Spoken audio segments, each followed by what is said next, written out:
Londres est le cœur du Royaume-Uni. Elle compte 9,5 millions d'habitants et est la capitale économique et administrative du pays. Pour assurer le bon fonctionnement de la métropole, on trouve parmi les rues animées de la ville le London Underground, mondialement connu. Inauguré en 1863, il comprend aujourd'hui 11 lignes et 272 gares qui transportent rapidement les banlieusards à travers toute la ville. De nombreuses autres grandes lignes ferroviaires nationales sont intégrées à ce réseau. Deux d'entre elles sont la Great Eastern Main Line, qui va de Norwich à la gare de Liverpool Street, et la Great Western Main Line, qui va de Bristol à Paddington. Ces deux lignes, distantes de seulement 6,5 km, sont en grande partie déconnectées du reste du réseau ferroviaire londonien. Les navetteurs arrivant à Paddington et Liverpool Street doivent descendre et prendre soit la Circle Line, soit la Hammersmith et City Line pour se rapprocher du centre-ville. Pour pallier cette insuffisance, on rêve depuis des décennies d'une nouvelle ligne ferroviaire entre Paddington et Liverpool Street qui relierait l'Est et l'Ouest. L'idée a été proposée pour la première fois après le Blitz de Londres, le 14 juin 1941, par le cheminot George Dow dans le journal London Star. Dans le London Rail Study Report de 1974, le terme Crossrail est apparu pour désigner deux lignes ferroviaires proposées à travers Londres. Le Central London Rail Study de 1989 présentait ensuite une série de projets Crossrail. 1991, London Underground et British Rail ont présenté au Parlement un projet de loi privée pour une nouvelle ligne entre Paddington et Liverpool Street. Cependant, la Commission des projets de loi privée a rejeté cette proposition 1994. Néanmoins, l'idée a reçu un large soutien et, en 2011, le ministère des Transports et Transport for London ont créé une coentreprise appelée Cross London Rail Links afin de développer et de promouvoir le projet Crossrail. Au cours des années suivantes, l'entreprise a développé et promu son plan, qu'elle a présenté au Parlement en 2005. 3 ans plus tard, le projet reçut l'approbation royale et fut adopté au Parlement sous le nom de Crossrail Act de 2008, autorisant ainsi officiellement sa construction. Le projet Crossrail comprend la construction d'une nouvelle ligne de métro entre Paddington, Liverpool Street et au-delà. La principale caractéristique du projet est la présence de 21 km de tunnels bitubes sous Londres. Ces tunnels sont divisés en 3 sections principales. Le premier est un tronçon de 15,4 km de Royal Oak à Victoria Dock. Il y a ensuite un tronçon de 2,7 km qui va jusqu'à Pudding Mill Lane. Enfin, sous la Tamise se trouve un tunnel de 2,6 km qui s'étend jusqu'à Plainsted. Ces tunnels ont un diamètre de 6,2 mètres, contre 3,8 mètres pour le métro souterrain de la ligne Victoria. 50 km de nouvelles voies relient les tunnels aux voies déjà existantes des Great East et West Main Lines et permettent d'accéder jusqu'à Abbey Wood, à l'est de Londres.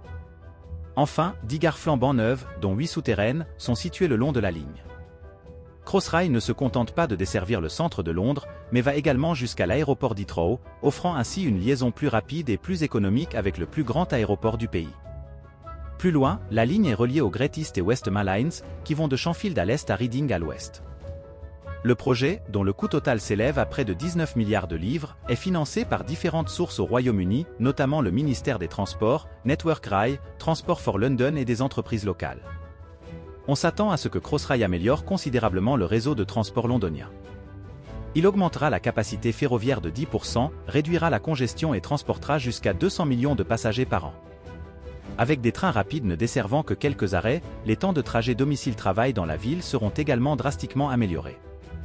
Le temps entre Paddington et Canary Wharf passera de 30 à 16 minutes, et le temps entre Liverpool Street et Heathrow passera de 55 à 32 minutes. L'extension de la ligne vers l'est et l'ouest permettra à 1,5 million de personnes supplémentaires de rejoindre le centre de Londres en 45 minutes. Cela créera des opportunités d'emploi et mettra en relation les entreprises de la ville avec les personnes dont elles ont besoin en dehors de la ville. Au total, on estime que ces avantages enrichiront l'économie britannique de 42 milliards de livres, tout en améliorant le niveau de vie à Londres. Après avoir obtenu l'autorisation en l'an 2008, Cross London Rail Links a rapidement attribué des contrats à des entreprises de planification et de construction. En l'an 2009, les travaux de construction ont commencé par des travaux préparatoires dans les gares de Canary Wharf et Tottenham Court. En mai et août 2012, les premiers des 8 tunneliers du projet, surnommés Phyllis et Ada, sont partis de Royal Oak en direction de Farringdon. Quelques mois plus tard, les machines Elizabeth et Victoria ont décollé d'un puits de la péninsule de Limo en direction de la même destination.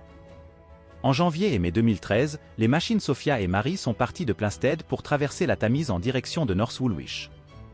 Et en août 2013 et février 2014, juste au moment où Phyllis et Ada terminaient leur voyage, les machines Jessica et Ellie ont décollé de Pudding Millan en direction de Stepney Green. Quelques mois plus tard, elles ont terminé leur voyage juste au moment où Sophia et Mary arrivaient à North Woolwich. Jessica et Ellie ont ensuite été démontées et rapidement transférées sur la péninsule de Limo, d'où elles sont reparties en direction de Victoria Dock. En août et octobre 2014, ils étaient rapidement prêts. Au cours des 7 mois suivants, Elizabeth et Victoria ont continué à naviguer en direction de Farringdon, jusqu'à ce qu'en mai 2015, ils aient enfin percé et achevé le processus de forage du tunnel. Pendant ce temps, le Connaught Tunnel, un tunnel ferroviaire désaffecté de 550 mètres de long construit sous les Royal Docks 1878, était restauré et élargi pour le projet Crossrail. En outre, l'excavation et la construction des 10 nouvelles gares ont commencé dans tout Londres. Une fois tous les tunnels terminés, 50 km de nouvelles voies ont été installées, ainsi que des systèmes d'électricité, d'éclairage et de ventilation. Le 23 février 2016, la reine a visité la gare en construction de Bond Street à Mayfair, et la nouvelle ligne Crossrail a été officiellement rebaptisée Elizabeth Line en son honneur. Le projet était cependant en retard sur le calendrier. Initialement prévu pour être inauguré en décembre 2018, il a été sans cesse repoussé en raison de retard. Et face à la pression croissante sur les coûts, le budget est passé de 14,8 milliards de livres à 18,8 milliards de livres. En mars 2020, le projet a ensuite été complètement stoppé par la pandémie de Corona. Heureusement, les travaux de construction ont repris en quelques mois et les essais de la ligne ont pu commencer en mai 2021. Dans l'intervalle, les nouvelles gares ont été achevées et préparées pour le service de navette. Enfin, le 23 mai 2022, après 13 ans de travaux, le paysage londonien s'est teinté de violet en l'honneur de la nouvelle ligne. Le lendemain, les 10 gares, à l'exception de Bond Street, toujours en construction, étaient ouvertes au public et le service commençait entre Paddington et Abbey Wood. La construction de l'Elizabeth Line a été une entreprise colossale. Au plus fort des travaux, elle employait 10 000 personnes, ce qui en faisait le plus grand projet d'infrastructure d'Europe. Les forages ont nécessité plus de 200 000 segments de béton ont été utilisés et plus de 7 millions de tonnes de terre ont été excavées. 99% de cette somme ont été utilisés pour des projets de restauration de décharges dans les environs de Londres, dont un biotope humide de 1500 hectares pour les oiseaux sur l'île de Wallacea dans l'Essex. En outre, le projet a donné lieu à l'un des plus vastes programmes archéologiques de l'histoire du Royaume-Uni. Alors que la plupart des tunnels étaient trop profonds pour perturber l'archéologie, chaque fois qu'il ou les gares se sont rapprochés de la surface, une occasion unique s'est présentée d'explorer le passé de Londres. À Canary Wharf, une partie de la mâchoire d'un mammouth laineux et un morceau d'ambre vieux de 55 millions d'années ont été mis au jour. 11 victimes de la mort noire ont été retrouvées à Charterhouse Square, et les vestiges d'un manoir datant de l'an 1500 ont été découverts à Stepney Green. À la gare de Liverpool Street, plus de 3000 squelettes ont été exhumés sur le Bedlam Burial Ground, dont des victimes de la Grande Peste. Plus bas, de nombreux artefacts romains antiques ont été découverts, notamment des fers à cheval, une manille, des pots, des pièces de monnaie et un rare médaillon en bronze. Enfin, à North Woolwich et Moorfield, des outils en silex vieux de 8000 ans ont été découverts, ainsi que des patins à glace datant de l'an 1500. Les fouilles ont été si nombreuses qu'en l'an 2017, le Museum of London a présenté une exposition spéciale Crossrail regroupant toutes les découvertes du projet. Bien que la ligne Elizabeth ait été retardée et que son budget ait été dépassé, elle est vraiment un excellent ajout au métro de Londres. Elle dispose de tunnels plus larges et sera empruntée par les nouvelles voitures Avantra de classe 345, plus spacieuses et plus modernes que les rames de métro typiques. En outre, les 10 nouvelles gares de la ligne Elizabeth présentent un design épuré et moderne. La gare de Canary Wharf, située sous l'eau, dispose de 3 étages de commerce et d'un parc sur le toit. À Farringdon, le hall des guichets s'inspire de l'héritage industriel des métallurgistes et des fabricants de bijoux de la région, ainsi que de l'architecture brutaliste du Barbican tout proche. À Tottenham Court, la gare a été décorée de granit, de verre noir et d'acier inoxydable pour créer une atmosphère sombre et cinématographique qui reflète la vie nocturne trépidante du quartier voisin de Soho. À Whitechapel, la gare enjambe les voies ferrées et sert de pont pour relier les communautés locales. Paddington, la gare est dotée d'un grand toit en verre et d'un plafond en creux en forme de grille, inspiré des œuvres d'Isambard Kingdom Brunel. Les autres gares ont également un design moderne, simple et ouvert, qui constitue le fil conducteur de la ligne Elizabeth. Non seulement elles sont belles, mais elles sont également équipées de technologies de pointe.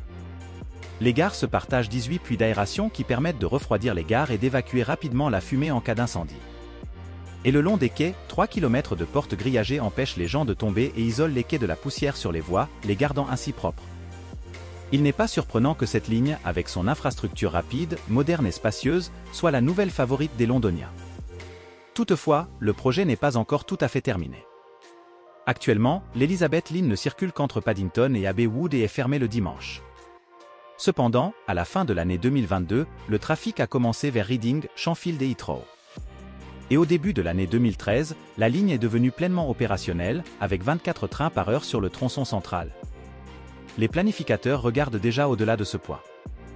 Des extensions vers Gravesend et Sten ont été proposées, et Transport for London a même commencé à travailler sur Crossrail 2, un projet similaire qui traverserait Londres du nord au sud.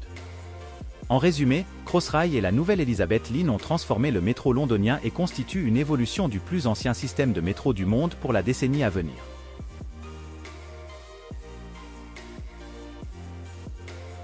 Si vous avez aimé cette vidéo, il serait formidable que vous vous abonniez à Futurologie pour ne plus manquer aucune vidéo à l'avenir.